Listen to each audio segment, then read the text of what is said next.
¿Cómo están? Bienvenidas, bienvenidos. Programa, nuevo capítulo, pero el último de la cuarta temporada. Vamos a iniciar prontamente una nueva temporada. Hemos estado acompañándolos durante mucho tiempo acá en Conojo Clínico y vamos a seguir haciéndolo, pero tenemos también que tomar unas merecidas vacaciones por un ratito, un par de semanas nomás. Así que ustedes sigan siempre en la compañía de Uchile TV. ¿Qué vamos a abordar en el día de hoy? En este capítulo, bueno, vamos a hablar sobre la muerte y el duelo.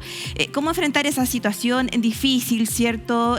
Cuando perdemos a un ser querido. Vamos a estar hablando con dos psicólogas fundadoras de Clínica de Duelo, justamente para abordar este tema, ¿no? Hablamos sobre la muerte, de qué manera podemos enfrentar esta situación que obviamente es muy, muy dolorosa, los ritos que hay en torno también a la pérdida de un familiar, de un ser querido. Vamos a estar hablando con ella en los próximos minutos. Además, en nuestra mirada vivencial con nuestro compañero Darko Menantó, vamos a hablar de un tema que a muchos, a muchas les interesa, la revisión y también el tratamiento capilar, qué hacer, ¿cierto? Cuando empieza a caerse nuestro cabello, cómo podemos trabajar aquella zona, la calvicie. Bueno, de eso y más en nuestra mirada vivencial. Vamos a ver qué datos nos va a traer Darko en esta ocasión. Y también en el programa vamos a estar hablando sobre las prótesis, la rehabilitación a través de prótesis cuando sufrimos un accidente, cuando hay la amputación de una parte de nuestro cuerpo, ¿cierto? A raíz de alguna enfermedad.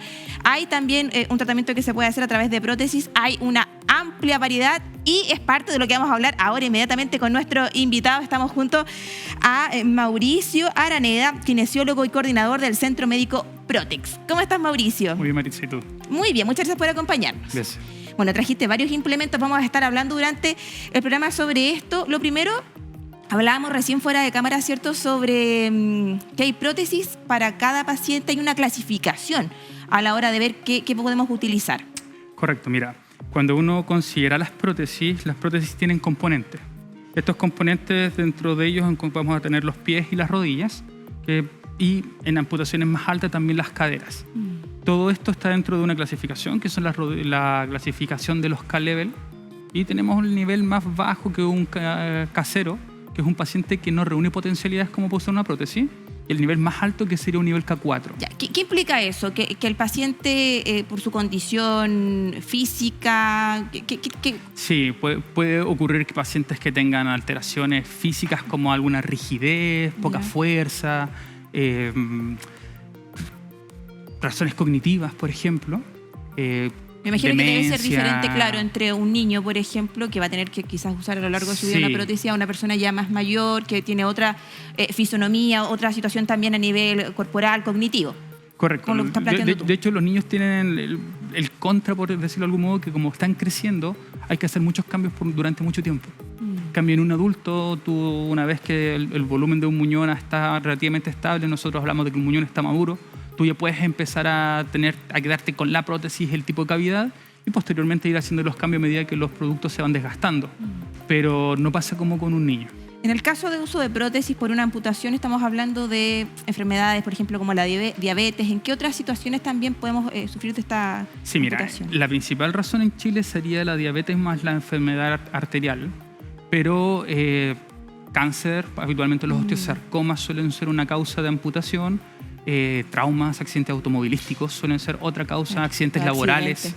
Entonces, yo diría que esas cuatro probablemente son como las más comunes. Sí, aborden todo. Hay algunas infecciones, pero están ligadas a enfermedades. Entonces, serían al menos estas cuatro razones las más frecuentes por las cuales hay amputación. Bueno, veo que trajiste varias prótesis, algunas también, ¿cierto?, más específicas. ¿Hay alguien que supervise esto? ¿Hay un especialista que es el encargado de ir viendo? Sí, claro, mira, sobre eso es súper importante que la gente entienda en casa que usar una prótesis no es solamente ocupar un producto, sino que es un tratamiento médico. Claro. Ya, entendiéndolo desde esa mirada, el médico fisiatra, que es una especialidad médica, es el médico encargado de prescribir una prótesis. O sea, él me va a decir cuál, en qué, qué características. Exacto, las características generales como el tipo de cavidad, el nivel funcional de la rodilla, el nivel funcional del pie, más allá de marcas. Porque como cualquier industria hay múltiples marcas y yo lo que traté de hacer en esta tarde fue traerte distintas marcas. Claro, y hablábamos de marcas y valores también, pues pueden ser unas muy más económicas y otras también muy elevado el precio, obviamente eso depende de cada paciente. Depende de la marca y la tecnología, pero sí, los precios van a variar muchísimo. Y además ha ido evolucionando con el paso de los años, ¿no? Sí, sin duda. Sin duda. Por ejemplo, partamos por esta. Acá tenemos una... Bueno, esto es una prótesis ya terminada, es una ¿Ya? prótesis que en primer lugar tiene lo que nosotros llamamos cavidad definitiva. Ya. Y es cavidad definitiva porque el paciente llegó en un punto en el cual su muñón ya no estaba cambiando de tamaño. Lo que te explicaba hace un ratito, el muñón ya estaba maduro. Entonces se le coloca esta prótesis y tenemos una cavidad que va a ocupar, para que la prótesis se mantenga en posición, va a ocupar este sistema que se llama liner. Una especie de forro que va por sobre, por dentro, perdón. Claro, esto va directamente al muñón. Ya, a la parte del cuerpo de la persona. Exacto. Y esto se llama liner y son unas interfaces. Entonces el paciente se coloca esto y luego coloca esto dentro de la cavidad y a través de las correas se la encaja y la fija. Ya. ¿Y diferencia con esta, por ejemplo, que tenemos acá? Bueno, aquí hay como un material adentro, como una especie de gomita. Sí, suelen ser de silicona. Silicona, lo más ya. frecuente. Ya. ¿Y diferencia de esta? Bueno... La principal diferencia es que esta es para amputaciones bajo rodilla. ¿Ya? Esta es una amputación sobre rodilla. Ya. Esta es bajo rodilla. ¿Ya? Las bajo rodillas, clínicamente se habla de una amputación transtibial y una sobre rodilla se habla de transfemoral. Perfecto. ¿Ya? Oye, Mauricio, bueno, tenemos muchas preguntas, ¿cierto? Consultas, aprovechar que trajiste también y agradecer todos estos implementos. Por ejemplo, esta yo la puedo cuidar de alguna manera especial, la puedo lavar. Sí, mira, en general lo que nosotros recomendamos es que ojalá los pacientes las laven con agua con el mismo jabón que ellos ocupan y que las dejen secar al aire. Ya que no ocupen ningún material industrial, nada que les vaya a generar sarpullidos o heridas, que puede ocurrir. Jabones muy fuertes, o Quicks, detergente. Desengrasante. No es la forma. Quizás hipoalergénico claro, también. Mira, habitualmente una mezcla de agua con el jabón que uno ocupa, se hace una lavaza y con eso se pueden lavar y dejar secando al aire. Ya, en el caso de tener que usar, por ejemplo, esta prótesis, que bueno, tiene varias partes, aquí lo Sí. podemos ver igual, ¿cierto? Está esto, aquí también, esto vendría siendo como la rodilla. Correcto. Ahí está el pie. Mira, volviendo a esta prótesis, este paciente, un paciente con una amputación transfemoral, Ya. significa que está amputado por sobre la rodilla. Ujú. Ya tenemos la cavidad, tenemos la rodilla y tenemos el pie. Perfecto. Esta rodilla particularmente se mueve Ya. y corresponde a una clasificación que se llama de rodillas de bloqueo por carga, donde yo genero carga y la rodilla entra en bloqueo. Se Ya. bloquea y cuando yo le quito la carga, se dobla. Ya, sí. Entonces, lo que uno espera es que el paciente le coloca peso, Claro. la rodilla se bloquea, Ya. pasa por encima del pie y cuando llega más o menos en este punto, el paciente ya comienza a flectar la rodilla y puede cuando le tener toca... el movimiento para... Exacto. Oye, y acá esta es otra... Sí, quise mostrar también otra rodilla, Ya. que esta es una rodilla de bloqueo manual. Es una rodilla en la cual el paciente va a caminar con la rodilla rígida Ya. y este alambrito se suele fijar a este lado. Ah, eso va con... Se fija aquí y esto se fija a la rodilla. Perfecto. Se fija aquí en la rodilla. Y eso se incorpora Aquí, ahí. Ya. exacto. Ahí. Entonces, cuando tú quieres doblar las rodillas, esto como está fijo, tú lo tiras, sube y la rodilla se bloquea. Perdón, se desbloquea. Se desbloquea. Y claro, luego después tú te colocas de pie y se bloquea de manera automática. Entonces, este alambrito es solamente para desbloquearla. Desbloquear. Y lo que busca o está pensada en pacientes que tengan menor movilidad, menor capacidad funcional, un adulto mayor o alguna persona que en esto siempre está el ideal y está lo real. Hay veces que nos han llegado pacientes que tienen amputación en un lado y otro lado pueden tener un accidente cerebrovascular con una hemiparesia, con una hemiplegia. Requiere ser más estable que móvil. Ya, perfecto. Mauricio, te quiero invitar a que revisemos unas imágenes para que también vayamos abordando los distintos niveles de las amputaciones en el nivel inferior. Ahí está la información que está apareciendo en pantalla, si pudiéramos también ir profundizando. Bueno, mira, la clasificación va a partir, en este caso, desde el pie hacia arriba. Tenemos la amputación de los dedos. Luego tenemos una serie de amputaciones, que son las amputaciones parciales de pie, donde están la transmetatarsiana. Ya. Hay algunas que tienen nombres, una se llama Lisfranc, la otra Chopard. Lo importante es que la gente sepa que van a haber distintos niveles de amputación. Luego tenemos la desarticulación de tobillo, después viene la amputación transtibial, la desarticulación de rodilla. La transfemoral... Perdón, ¿y cuál es la más común en ese caso? Yo diría que es probablemente transtibial, transfemoral es lo más frecuente que nos encontramos. Esta ya. Y la que ocupa esto.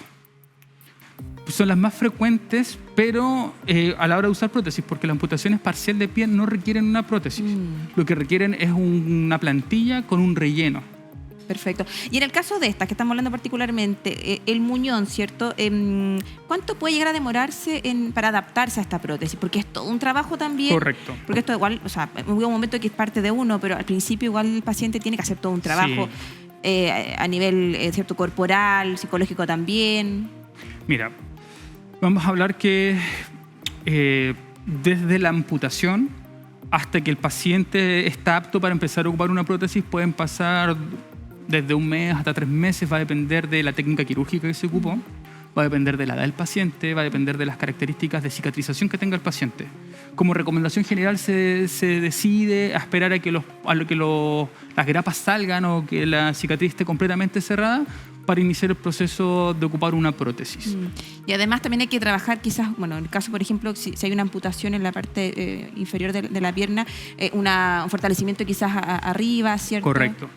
Mira, en general nosotros en Protex trabajamos con tres etapas. La primera que es la etapa preprotésica, donde vamos a preparar al paciente y al muñón para el uso de una prótesis. La segunda etapa que es el entrenamiento protésico o con prótesis. Y una tercera etapa que para nosotros es súper importante y que la estamos tratando de que ojalá todos los pacientes la adquieran, que es una etapa de acondicionamiento físico de fuerza y aeróbico.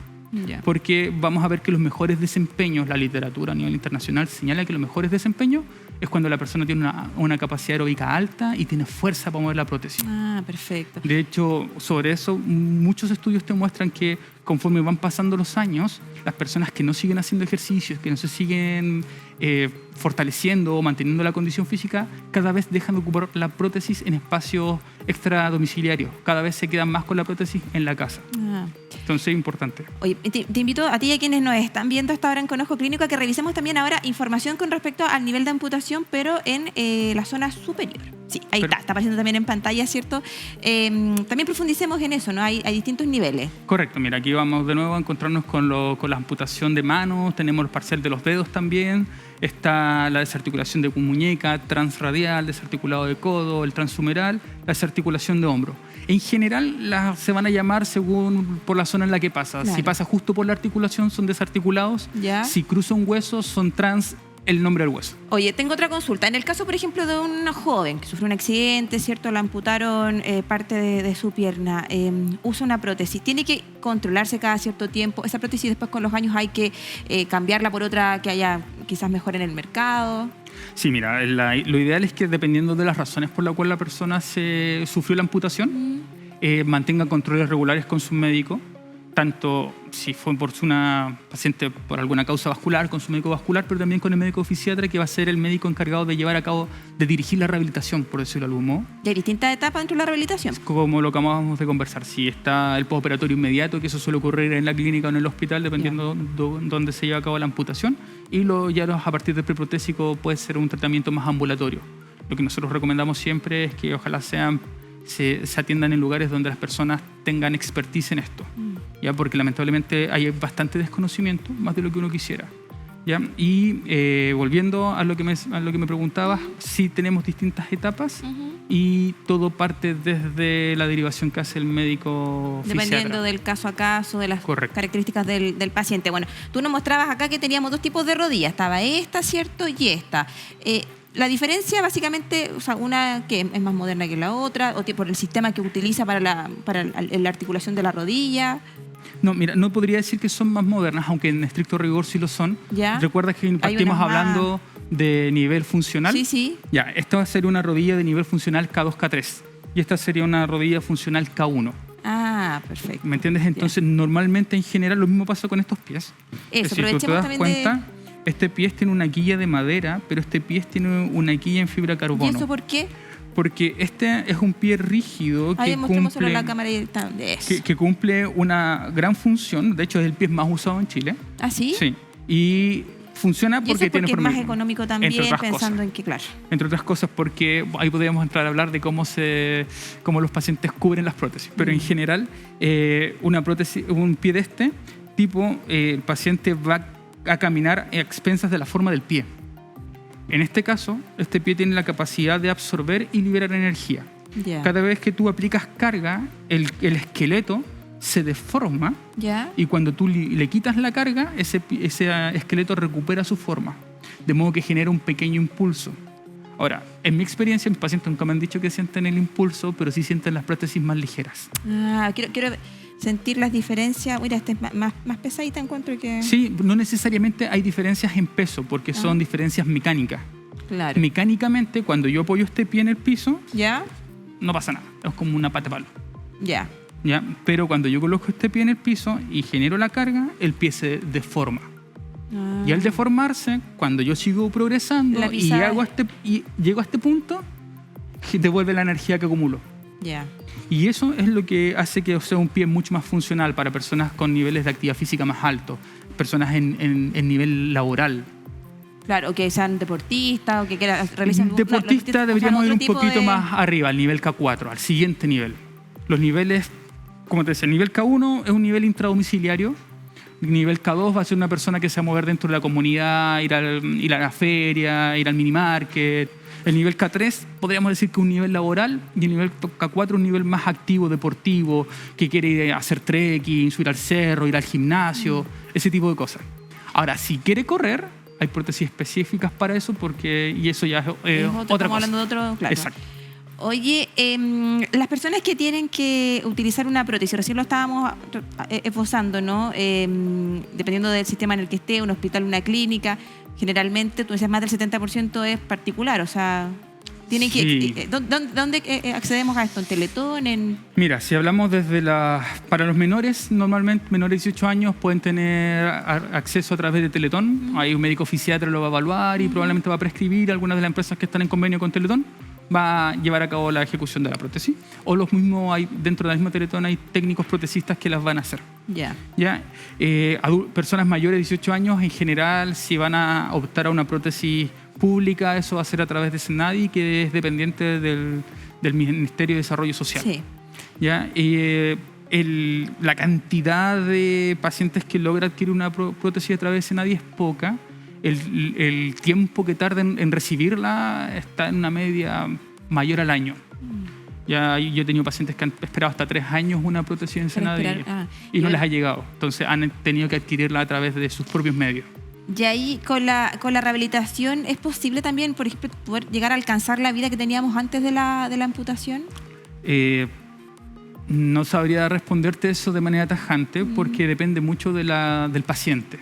Ya, como te lo he repetido varias veces, aquí el nivel funcional es clave. Clave. Es clave. Si un paciente era un adulto mayor que se movía solo dentro de la casa, probablemente con muy poco esfuerzo va a lograr llegar a ese nivel que tenía, claro. Pero si tú estás trabajando o hacías deporte y actividad física, tienes que entender que dependiendo de la causa de amputación pueden pasar meses de inmovilidad, hospitalizado, recuperar la capacidad aeróbica, recuperar la fuerza, y recién entonces yo podría decir sí lo va a hacer. Entonces es muy difícil de saber de buenas a primeras, pero uno debiera esperar, solo considerando la prótesis, que sí, los pacientes debieran recuperar su vida donde se pausó.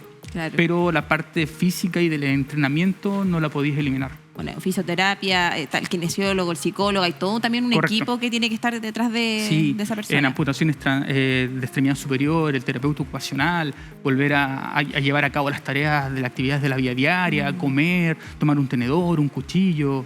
Y ahí de nuevo el espectro es enorme, ahí cambia un poquito, hay prótesis mecánicas que son las más clásicas, que son los ganchos, pero hay también prótesis muy modernas con un sistema que se llama mioeléctrico, donde unos sensores que tiene la cavidad responde a los cambios responde a la contracción muscular. Y eso hace que las manos se cierran y se abran, son manos ¿Eso más como lo más tecnológicas. moderno que tenemos hoy día o hay cosas más...? Están desarrollando cosas nuevas, que es la activación por patrones, pero eso es como ya lo último. Ya. Pero al menos hasta donde yo lo he podido ver, es hasta el uso mioeléctrico. Obviamente con los años también ha ido evolucionando, ¿no? Sí, sin la duda. industria de prótesis. Sin duda, los materiales, por ejemplo, antes quizás era acero, titanio, hoy día el fibra carbono. Hay una empresa norteamericana que comenzó a sacar una línea de pies en fibra de vidrio, que según ellos dicen que son más durables y más flexibles que los pies en fibra carbono, pero hasta ahora, de un punto de vista clínico, no he visto ningún estudio que los compare. Entonces no lo podría decir. Ahí está. Mauricio, bueno, estamos también ahí apareciendo en pantalla las redes sociales para que también puedan tomar contacto, ¿cierto? El Instagram también tuyo, por si alguien tiene alguna consulta, Sí, si alguien quiere duda. saber algo más, te pueden escribir ahí, ¿cierto? Y dejar todas sus dudas. Claro. ¿Sí? ¿Le parece? Sí, ¿Te muchas parece? gracias, Marisa. Ya. Oye, agradecerte por acompañarnos, por traernos toda esta información y sin duda, bueno, hay un trabajo importante que hacer con los pacientes, está el apoyo que entregan también ustedes y hoy día podemos contar con estas prótesis que también pueden ayudar y facilitar la recuperación de aquellos que ven, hay trastocada su vida por un ratito, pero pueden continuar Exacto. con el trabajo de ustedes. Muchas gracias. A ti, gracias. Gracias, Mauricio. Nosotros vamos a una breve pausa, ya volvemos acá en Con Ojo Clínico, tenemos mucho más, no se separe.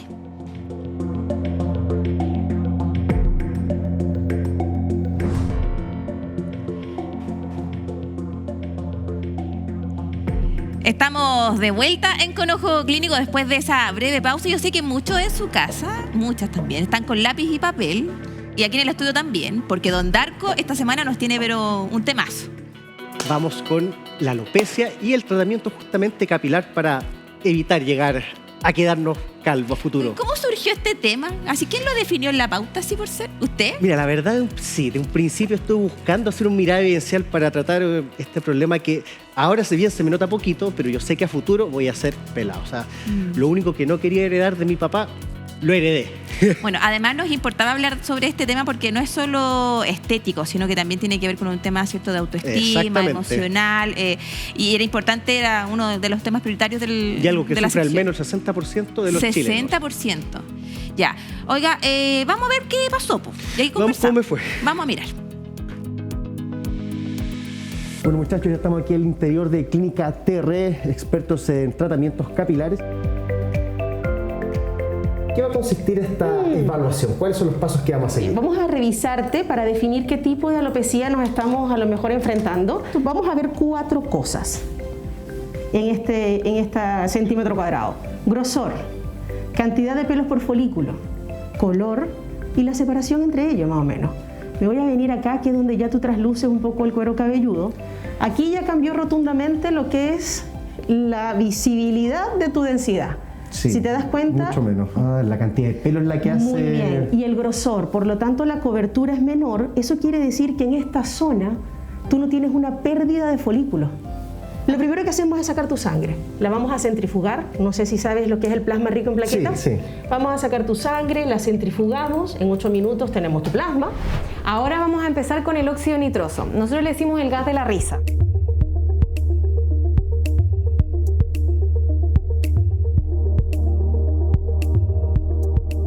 Inyectamos las plaquetas en tu cuero cabelludo. A la semana, máximo 2, insertamos las células madre. Esto no es como una transfusión de sangre, esto es un regenerador de tejido. Tiene un potencial antiinflamatorio y de regeneración de tejido. Vamos a limpiar que salen unas gotitas de sangre por los pinchazos y ya terminamos. Volviendo a la realidad. Y bueno, como comenté en un momento, los resultados aquí son a largo plazo. Ya llevamos meses en este tratamiento. Es todo lento, el crecimiento del pelo es 1 centímetro por mes, entonces tienes que tener paciencia y ser un buen paciente.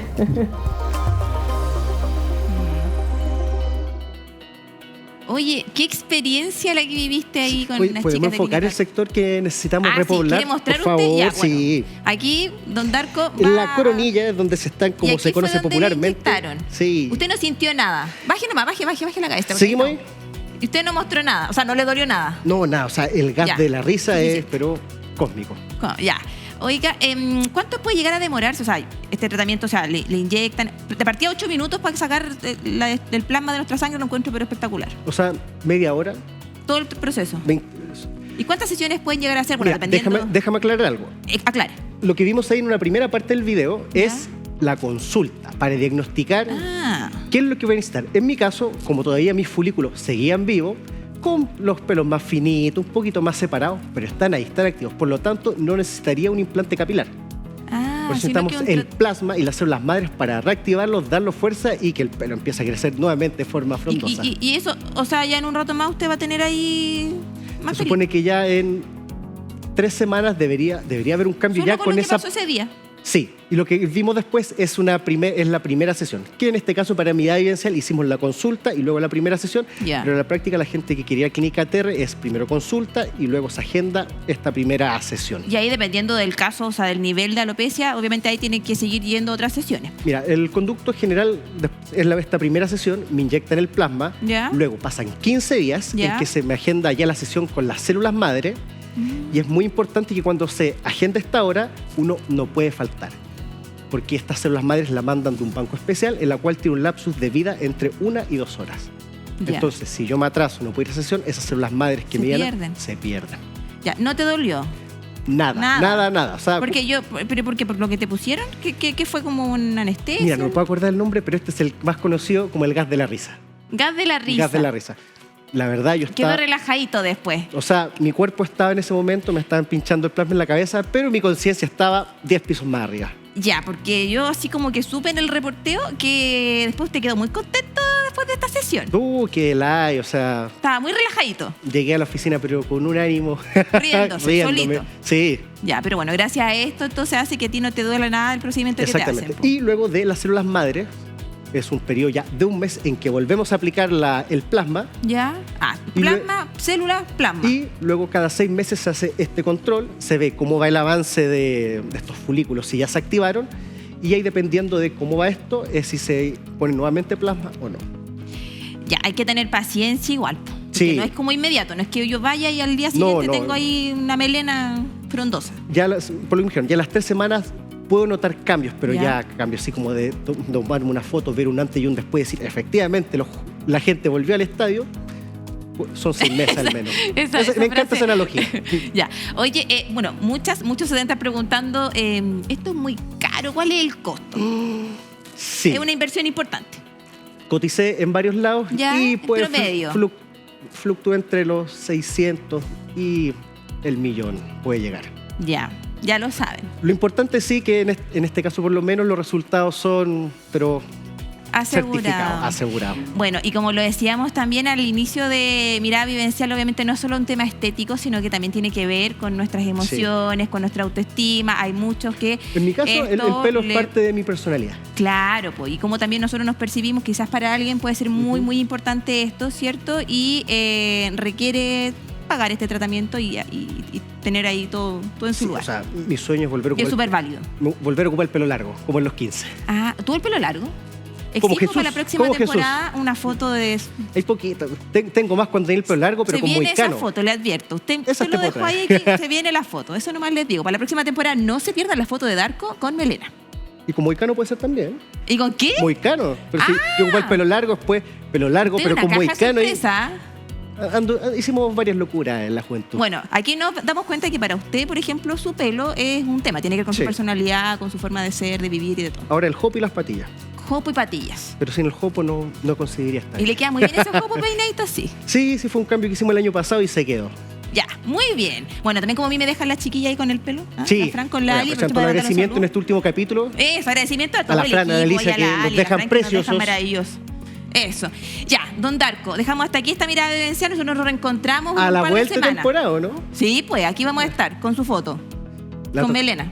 Eso. Me comprometo a traerla. Sí, no, a mí no se me olvida. Ya, dejamos hasta aquí la Mirada Vivencial, porque nosotros, don Darko, bueno, usted después va a salir en la nota, pues si usted aquí las hace todas. Ya, nos vemos. Adiós. Hasta la próxima. Adiós. Bueno, nosotros seguimos acá en Mirada Vivencial porque cambiamos rotundamente de tema. Lo habíamos anunciado al inicio del programa. Vamos a hablar sobre la muerte y el duelo, ¿no?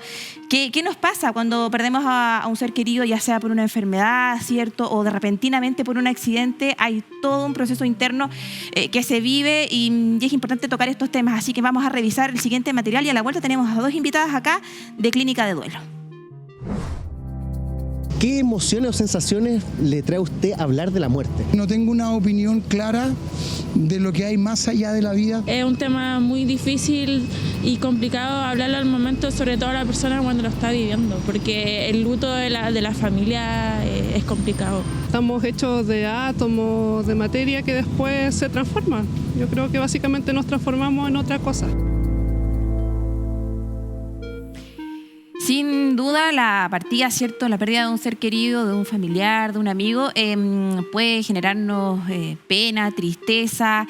Es algo que vamos a tener que vivir todos en algún momento de nuestras vidas y por eso nos importaba acá en Conejo Clínico abordar este tema y lo veíamos ahí también en las apreciaciones, las observaciones, ¿cierto? Que hacían quienes nos acompañan también semana a semana y a quienes les agradecemos por todos sus comentarios. Tenemos a 2 invitadas acá en el programa a quienes también les agradecemos por acompañarnos y querer también abordar estos temas, por hablar sobre la muerte, sobre el duelo. Estamos junto a Gabriela Guzmán, Gabriela Consuelo Trujillo, ambas son psicólogas, cofundadoras de Clínica de Duelo. ¿Cómo están? Bien, muy contentas de estar acá. Muchas gracias por la invitación. Como se ve, bueno, es un tema difícil de abordar, así que... Sí, pues, pero es importante que lo hablemos, ¿no? Hay que hablar sobre la muerte, es algo que está acá, pues, o sea, lo vamos a vivir o ya lo hemos vivido, ¿cierto? Y hay que tratar de hacer este tránsito de la manera más saludable posible y entender también que, bueno, no todos lo podemos procesar de la misma manera. Consuelo, año 2020, decías tú, pandemia, y por eso ustedes, ¿qué pasa? ¿Qué es lo que surge en ustedes que dicen hay que hacer esta clínica de duelo?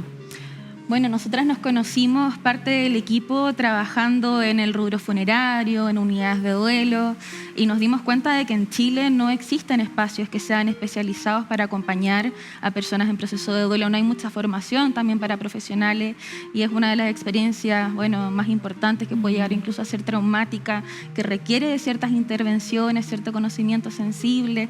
Así que esto que nos dimos cuenta en el equipo y nos dimos, bueno, ganas de armar este centro de atención especializado. De hecho, Gabriela, en pandemia nos dimos cuenta de lo importante que eran los ritos, ¿no? Esto de tener que ir a despedir a alguien en grupo muy reducido, no poder hacer un velorio, obviamente por el COVID, y se entiende. Ahí también nos dimos cuenta de lo importante de tener estos ritos, ¿no? Sí, de lo valioso que son como para el proceso de duelo que se inicia tras el fallecimiento de un ser querido a propósito de la pandemia y todas las muertes que vivimos. Como también nos dimos cuenta de lo importante que era hablar acerca de la muerte, hablar acerca del duelo y de qué hacemos cuando vivimos esta experiencia. Hay etapas, ¿cierto, Consuelo, Gabriela, dentro del duelo? Vamos a mostrar también algunas imágenes gráficas de apoyo sobre esto.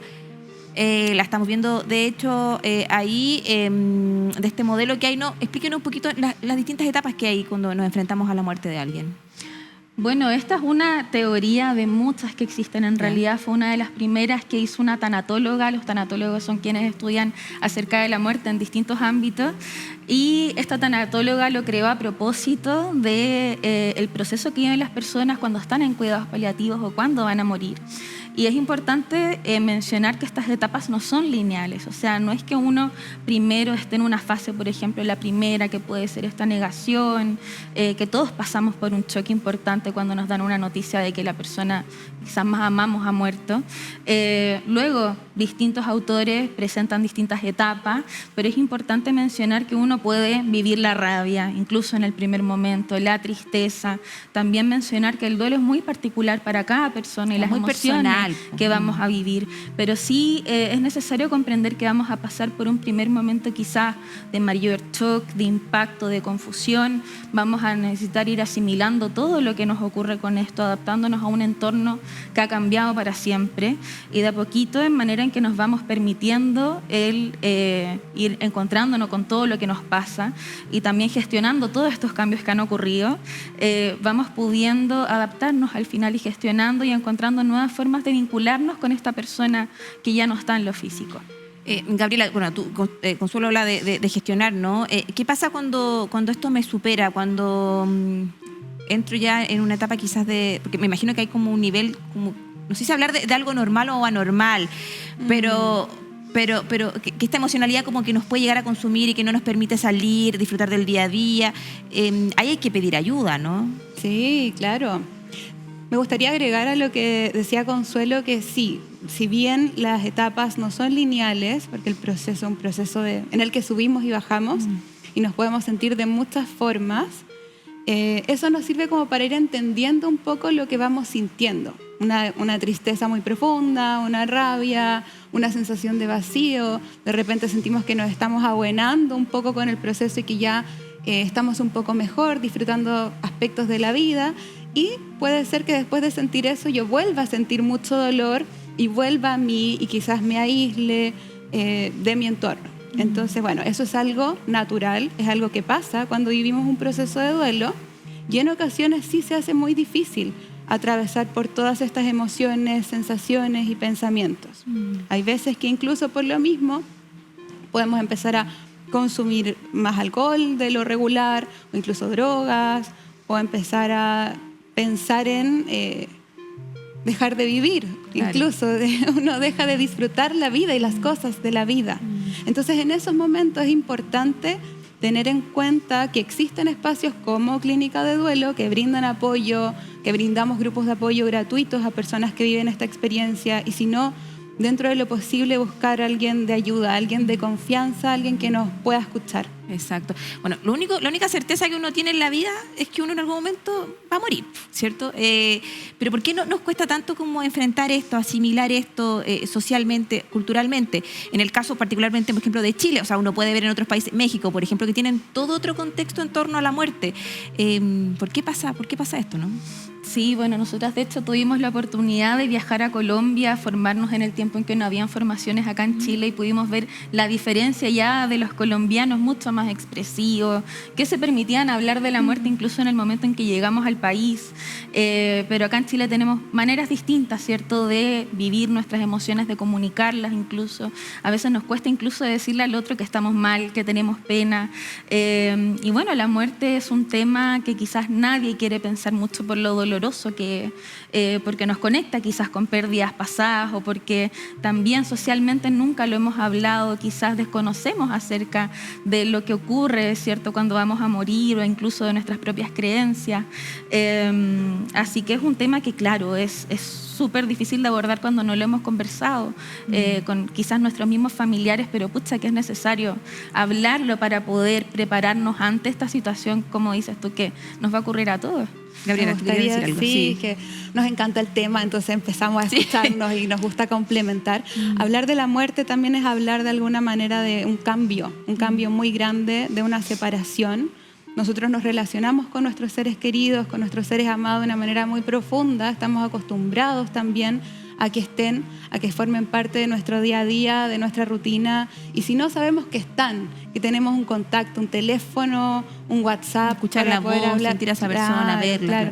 Y la muerte implica un cambio en ese tipo de relación que tenemos, y aceptar que eso va a cambiar, y aceptar que vamos a extrañar, que ya no van a formar parte de nuestra vida, es muy doloroso y de pronto hablar acerca del dolor en sociedad nos cuesta un poquito. Sin duda. De hecho, bueno, y un tema que queríamos también abordar nosotros en el programa nos parecía súper relevante porque en Chile no se habla de la muerte y cuesta, ¿cierto?, enfrentarla. Y justamente nos hablaron a nosotros en Conejo Clínico y agradecemos también a quienes todos siempre son parte de nuestras notas, nos responden ahí en la calle a nuestros compañeros sobre esto. Así que las invito a todos a quienes nos están viendo y que revisemos la siguiente nota. Ya. La muerte es un tema que el ser humano ha intentado descifrar desde tiempos remotos. Algunas religiones plantean que después de fallecer nuestra alma abandona el cuerpo terrenal y pasa por un juicio en el cual se ve si nos iremos al cielo o llegaremos al infierno. Otras plantean y creen en la reencarnación en otra especie o en otra forma de vida, mientras que los más escépticos dirán que simplemente nos convertimos en comida para los gusanos. A pesar de que el ser humano es la única especie que sabe con certeza que vamos a morir en algún minuto, este sigue siendo un tema que levanta resquemores entre las personas. Esto por la incertidumbre de no saber qué ocurre después de la muerte. ¿Qué es lo primero que se le viene a la cabeza al hablar de la muerte? Un poco de angustia porque pienso en mis mayores.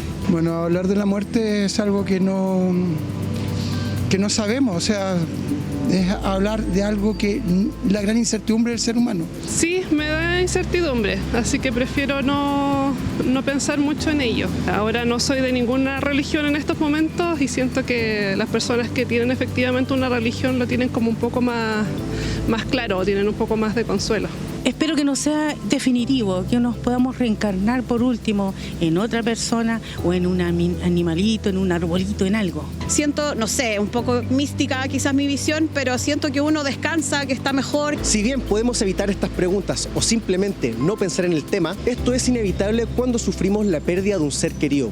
Cómo nos afrontamos ante esta situación es el proceso que se conoce como el duelo. El cómo reacciona cada persona frente a la muerte repentina es distinto, ya que cada uno tiene sus propios métodos para saber cómo sobrellevar el dolor. Yo creo que cuando sentimos que la pérdida, cuando ya no tenemos a la persona con nosotros y sabemos que ya no la vamos a poder ver nunca más. Después de un año, por ejemplo, cuando todavía sigues echando de menos a esa persona y sabiendo como qué será de esa persona. Cuando llega este momento de angustia, ¿en qué busca usted refugiarse para encontrar como esta calma frente al momento triste? Recordar momentos felices que tuvo con la persona que falleció. Entonces así, especialmente felices y graciosos, para luchar contra la angustia de saber que ya no lo voy a ver o no la voy a ver más físicamente. En este momento el Señor es el que me está dando la fuerza común para salir adelante. Vivir el duelo y todas las emociones que implica es fundamental para sanar emocionalmente y lograr continuar con nuestras vidas de forma normal. ¿Cuáles son las consecuencias de no vivir plenamente este proceso? Bueno, yo las veía ahí, es cierto, asintiendo a lo que decían las distintas personas que participaron en la nota, ¿no? De cómo cada uno enfrenta la muerte. ¿Qué les parece? Sí, muy lindo que permitan estas conversaciones, ¿cierto?, en el espacio público. Y claro, ahí había un poquito de duda, ¿cierto?, de si, por ejemplo, tener una creencia o tener una religión quizás nos ayuda a vivir el duelo de mejor manera, pero la verdad es que hemos visto que en personas que tienen distintas creencias o agnósticos o ateos, viven un proceso de duelo y, como dices tú, es necesario permitirnos vivir todo lo que sentimos a propósito de esto. Y a veces incluso quienes tienen alguna creencia, cuando ocurre el fallecimiento, pueden tener alguna rabia, por ejemplo, con su misma religión, cambia nuestra perspectiva de ver el mundo. Oye, y Gabriela, en el caso, por ejemplo, de alguien que no viva el duelo correctamente, que no lo procese, ¿cuáles son las consecuencias que puede llegar a tener esa persona? Yo pienso que el duelo siempre se vive, ¿ya? Pero hay personas que de alguna manera no conectan tanto con las emociones y esa es su manera en ese momento de vivir el duelo. De alguna manera como saliendo un poquito de la emocionalidad que esto implica o de las sensaciones que también conlleva. Pero claro, en algún momento aparece, de alguna manera se va a manifestar. Ya puede ser somáticamente, físicamente, que uno empiece a enfermarse, que las defensas también te bajen.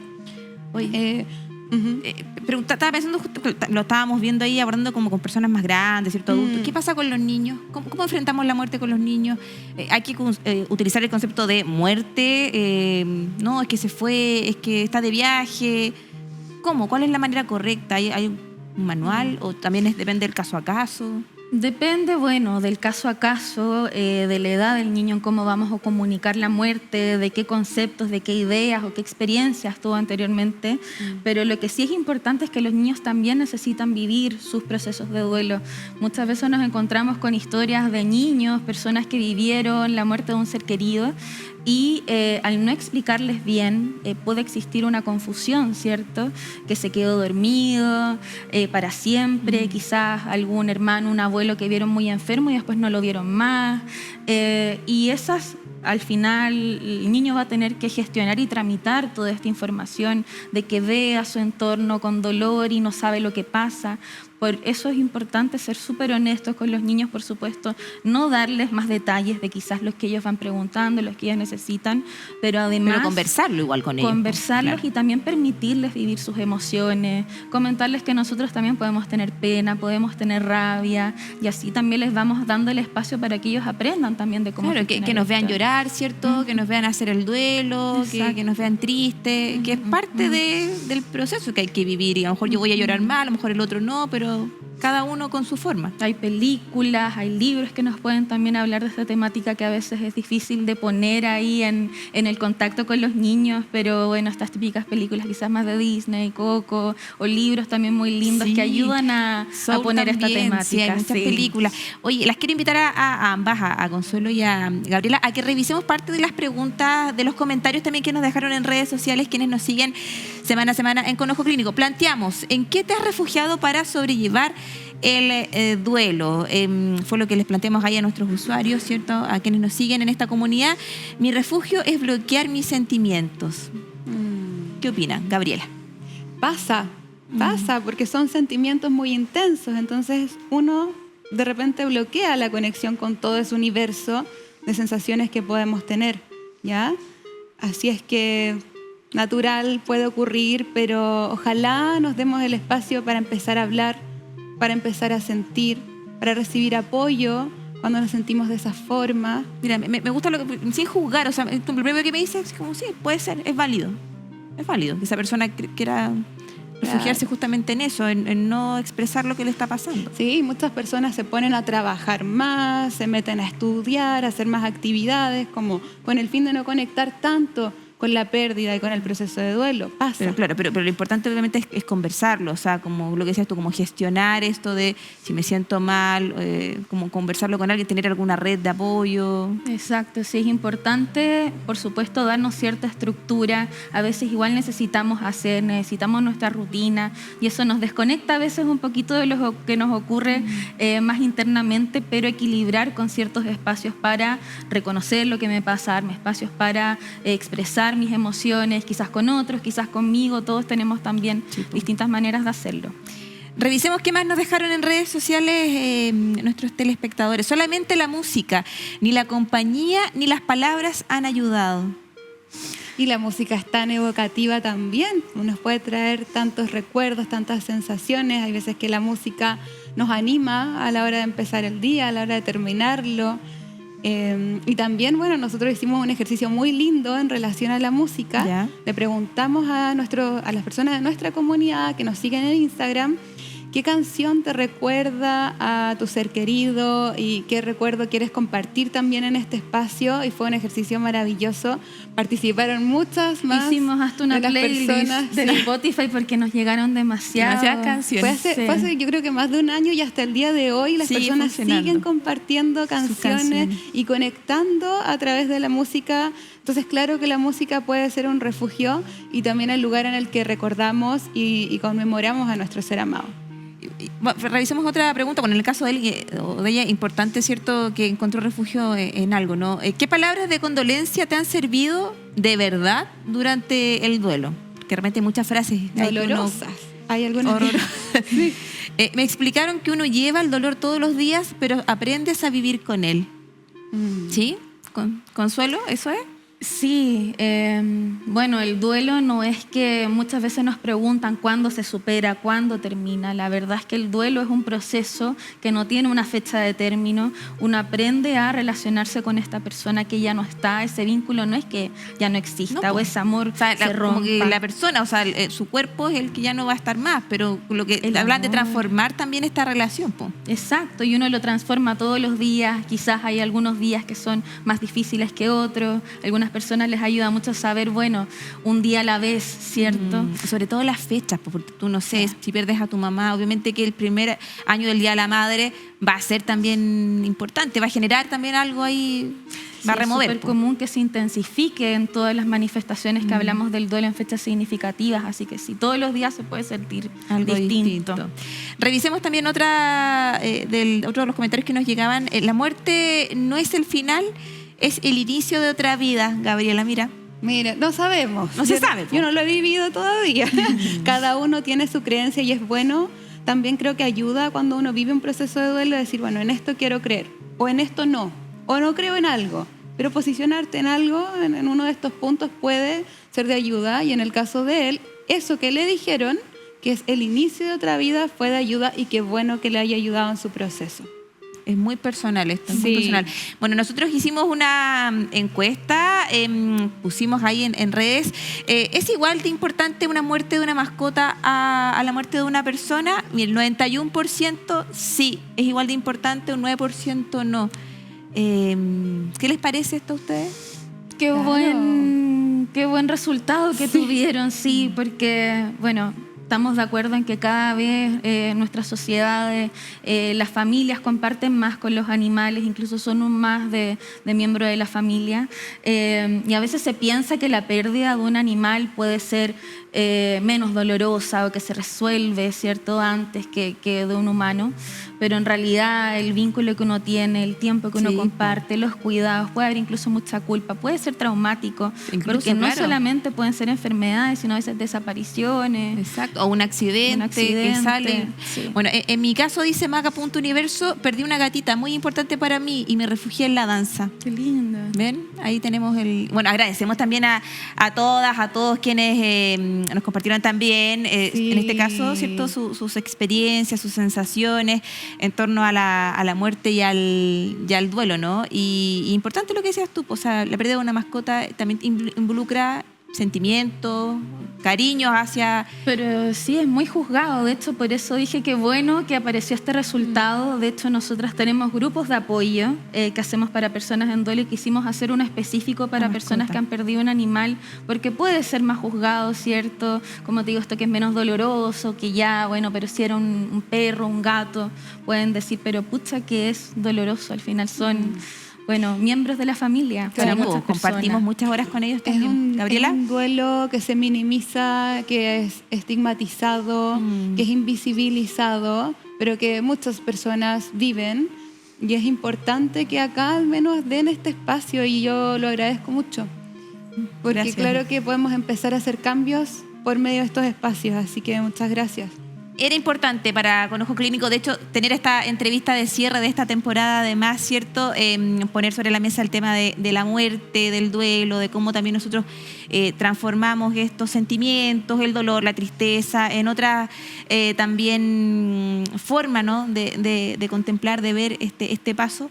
Y agradecerles a ustedes, a Gabriela, a Consuelo. Ellas son psicólogas, cofundadoras de este centro, ¿cierto?, de duelo, donde hace ya un par de años se enfocan en aportar, ayudar a quienes también quieren ahí procesar todo lo que están pasando. Estamos pasando también en nuestra página, en nuestra pantalla, las redes también de ustedes, ¿cierto? Clínica del Duelo, para que quienes quieran consultar, estén interesados también en conocerlas, y saber un poquito más, quizás hay alguien que no lo está pasando muy bien, que quiera apoyo, bueno, ahí puede también escribirles a ustedes.